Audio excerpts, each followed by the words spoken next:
Today is a great episode with a brand new PopCross Studios narrator. But I'm getting ahead of myself, let's start this video off proper, shall we? Last year, I did a video where I took mythical creatures and turned them into superheroes. Except it was kind of Dungeons and Dragons creatures turned into superheroes. I don't remember why I called it mythical creatures. But anyway, I was pulling inspiration for what characters to use from this really awesome book, Dungeons and Drawings. I was also experimenting in that episode with how I draw female characters. It was all female characters that I was doing. And today I wanted to do another round of that, but change things up again. For one, I'm gonna do super villains, and not just female characters as well. Plus, I'm gonna take inspiration from these epic Dungeons and Dragons monster cards I bought a while ago. And third, I want to experiment with how I do backgrounds for superhero kinds of characters. Because I only ever really draw backgrounds when I'm doing monsters and creatures. So that's what we're getting into today. I think it's gonna be lots of fun. But let's see how it goes, shall we? Let's go.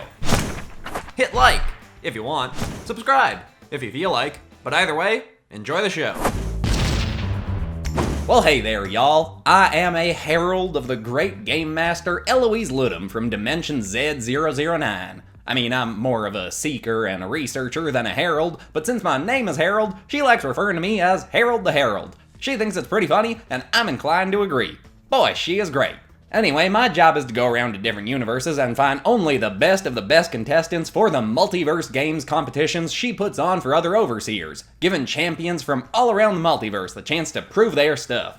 It's good fun for everyone involved. Except maybe for the people who die, but they're headed to a better place anyway, I'm sure of it. And I guess the people who lose limbs usually aren't too happy. But every challenge in life gives you an opportunity for growth, right? I'm sure they're better off now than when they had all their limbs. Anyway, I'm rambling too much. Y'all probably want to hear about some supervillains, right? Well, there's some good stuff today, so strap in.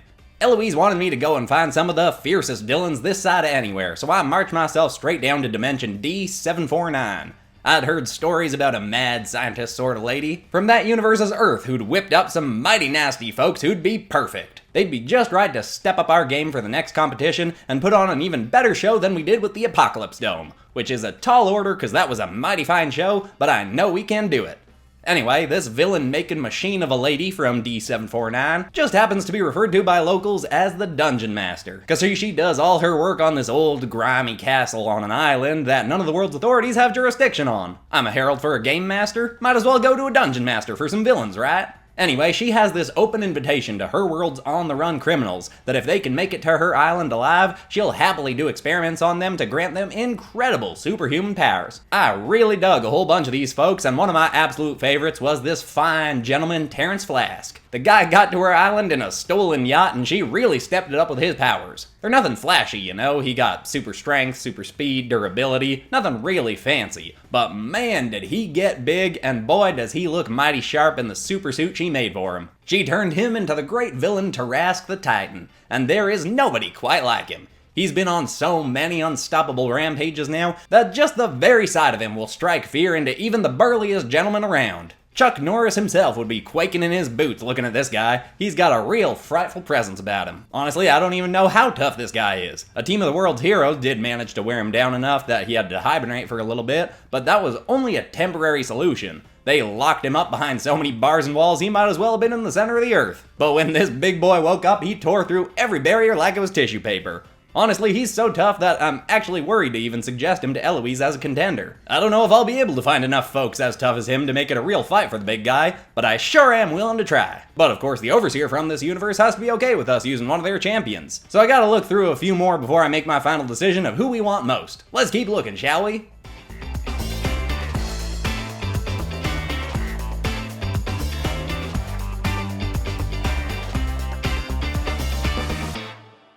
Well, now with this next lady, we're going from big and burly to sleek and sinister. B. Hilda Cyclone doesn't just have a great name, she has a massive range of incredible powers, all thanks to the Dungeon Master. But of course, she wasn't always a villain. She was in fact a championship archer. Went to the Olympics and everything. I mean, she came fourth, but there was some real stiff competition. She still did a real great job. She had eyes like a hawk leering at a field mouse.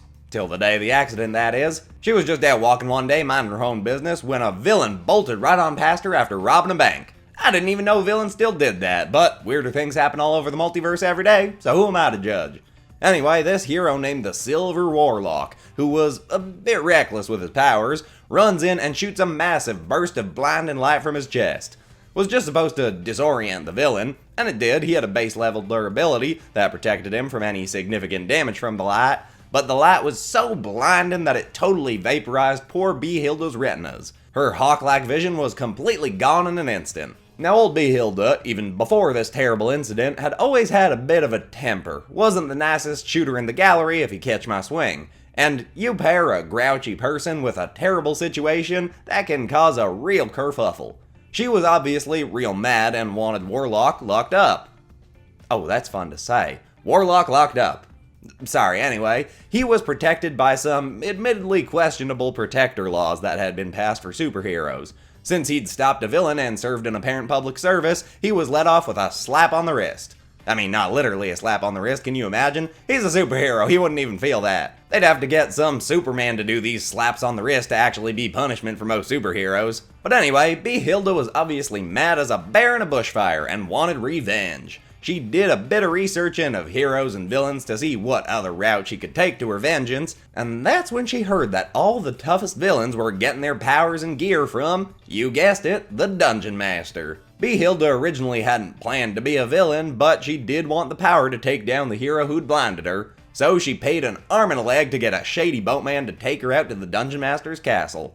There she made her request. She wanted her vision back by whatever means necessary, and the power to fight any hero that might try and stop her from taking her revenge. It was a challenge that the Dungeon Master was all too eager to overcome. She made the finest supersuit and helmet she'd ever made with a beautiful blend of magic and technology.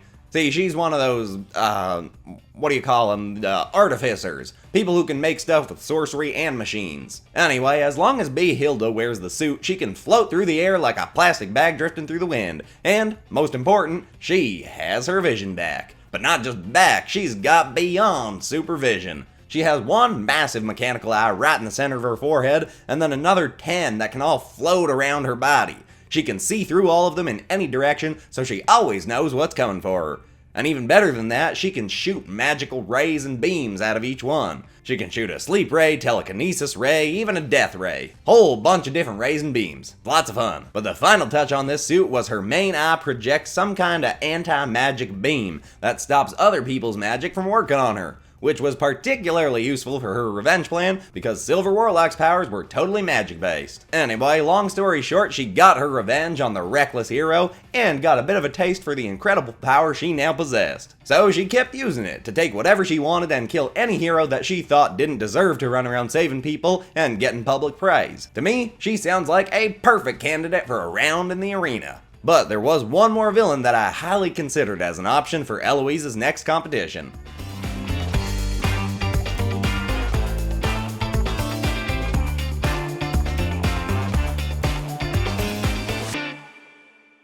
Now this last fella's a real interesting case, and the only way I was able to see him was by going to a sort of pocket dimension attached to Universe D749, called the Astral Plane. Calling it a pocket dimension's an oversimplification, but that puts it in the right ballpark. Lots of universes have something like pocket dimensions that overseers can use to build and hide stuff or lock people away or do whatever, really. Heck, speaking of astral plane, I know this one overseer named Astra who had a pocket dimension in her universe that was literally hell. She had a version of the devil there and everything. There's no torturing people, at least. Just lots of demons and the devil. But she's a bit of an oddball, that one. She also said her universe was destroyed by a pandemic 4 years ago, but I went there last week and it's fine. She's a big old liar. Anyway, this astral plane, right? It's a weird, woogly plane of reality where gravity's all messed up and magic is crazy enhanced. So the Dungeon Master goes there a lot to do her tougher spells and experiments. But it turns out some magic-using heroes found out that they could use it to try and sneak onto her island, or just sneak up on her while she's working in there. She's tough enough to hold her own pretty well, but she can't always be on guard, you know, especially when she's doing a complicated spell. So she needed a helper of sorts. She used the astral plane to get herself inside a maximum security prison, where she found Drayden Nottington.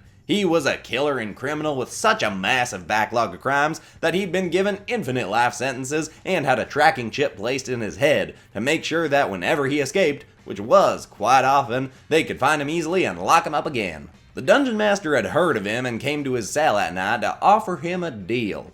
She could give him untold power and the freedom to roam around the astral plane to his heart's content, if he killed anyone who entered it that wasn't her or one of her associates. The tracking chip in his head wouldn't work in the astral plane, so it was the one place Drayden could be truly free. Of course, the Dungeon Master could have removed the chip if he'd been smart enough to ask for that, but luckily for her, he was not. She broke him out and nobody was ever able to find him again, or link her to the crime. In the astral plane, she full-on mutated this guy. He was down for anything. She gave him massive lobster claws and a spiky tail and a whole bunch of horns. Come to think of it, he does actually look a bit like Tarrasque the Titan. Guess the Dungeon Master wasn't at her most creative the day she made him, but still a pretty tough-looking fella all the same. Now he spends his days hiding out in the pocket dimension, running around exploring, and of course, killing anything he finds that is in there without the Dungeon Master's permission. Except for me, of course, I have my ways of staying hidden from people. Anyway, I honestly thought all three of these baddies could be perfect for one of Eloise's games. I'd come to any show that had just one of them on the bill. But at the end of the day, it is up to her. She's the Game Master genius after all. So I'm gonna go give her my report, and I'll see y'all next time. Have a great day, everybody.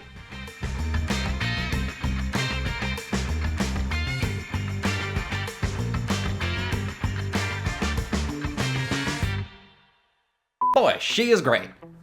That was my warm-up. I'm gonna do this again.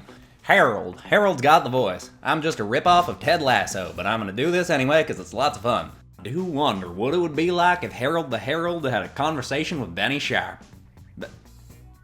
Benny Sharp. I don't think I can say Benny Sharp. Oh, I don't think I can say his name in Herald the Herald's voice. Isn't that a shame? When you're saying Benny Sharp's name, you kinda gotta say it in his own voice, you know? You can't put a hard I in Benny Sharp's name. Benny Sharp doesn't have any I's in his vocabulary. Oh, but vocabulary, there is an I in there. Oh my god. We're busting this thing wide open, everybody. Well, it sure would be nice to meet you sometime, Benny Sharp. I'm just gonna call you Benny. That's alright, you can call me whatever you want. Maybe we will meet sometime, who knows? But I bet you one thing, it's gonna be like 50 years before PopCross draws you. Okay, I should record the episode.